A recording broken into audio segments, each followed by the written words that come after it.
jërë ngeen jëf justice amul paix ndaxte dañ fi rey ay jigéen depuis ay at faalewuñ ñu waxuñu kan moo ko rey waxuñu en fait mbir mi naka la demee et donc réew bu ñu buggee mu am jàmm ak salaam foog ñu doxal yoon xanaa Mariama Sagna du jigéen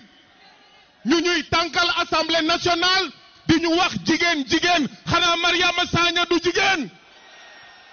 fàttaliku Mariama Sagna ak liñ ko def nu mu ñaawee ba tey dara leerul mooy fàttaliku tamit mbooleem doomu Sénégal ñi nga xam ne dañ leen rey dañ leen boom te mujjul fenn Pape Sarr commissariat Thiaroye ñu taal ko ba mu xam amul justice amul paix Elimane Touré commissariat bu Port ñu rey ko mujjul fenn ak ñeneen donc yoon bi réew mi fokk ñu teg ko ci yoon waaye ñëw fii Kër Massar mooy fàttaliku ne jamono ji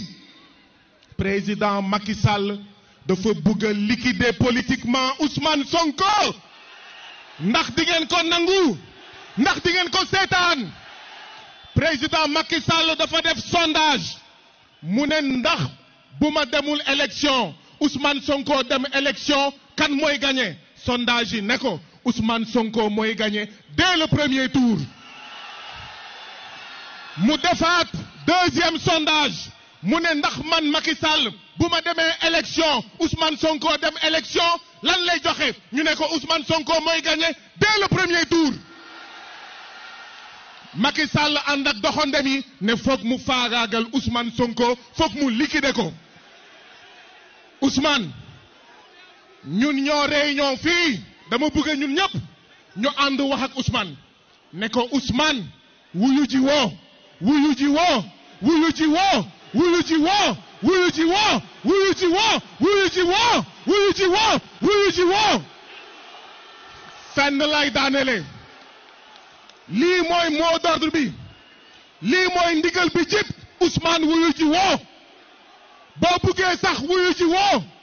xam nañ ne bëgg nga dem doo wuyu ji dinañ taxaw sa kanam doo wuyu ji Macky Sall nag lenn rek lañ koy wax boo ko laalee boo ko laalee boo ko laalee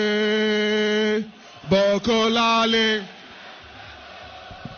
merci beaucoup.